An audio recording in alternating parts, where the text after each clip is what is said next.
স্থানীয় সরকার মন্ত্রী ডক্টর আব্দুল মঈন খানের সাথে সৌজন্য সাক্ষাৎ করেছেন মার্কিন রাষ্ট্রদূত ব্রেন্ট ক্রিস্টেনসন। সাক্ষাতে দুদেশের মধ্যকার বিদ্যমান সম্পর্ক আরও গভীর করতে এবং দ্বিপক্ষীয় সহযোগিতা এগিয়ে নিতে আলোচনা হয়েছে বলে জানিয়েছেন স্থানীয় সরকার প্রতিমন্ত্রী মীর শাহে আলম। বৈঠক শেষে গণমাধ্যমকে বৈঠকের বিষয়ে জানান প্রতিমন্ত্রী। তিনি বলেন, সৌজন্য সাক্ষাৎ হলেও উভয় দেশের দ্বিপক্ষীয় নীতি ও ভবিষ্যৎ উন্নয়ন পরিকল্পনা নিয়ে বিস্তারিত আলোচনা হয়েছে।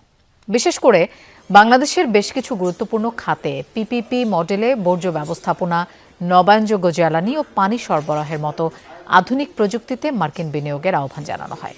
এ সময় সরকারের নির্বাচনী ইশতেহারের বাইরে প্রাথমিক শিক্ষার্থীদের বিনামূল্যে পোশাক, ব্যাগ ও শিক্ষা সামগ্রী বিতরণের মতো জনকল্যাণমুখী কর্মকাণ্ডের প্রশংসা করেন রাষ্ট্রদূত।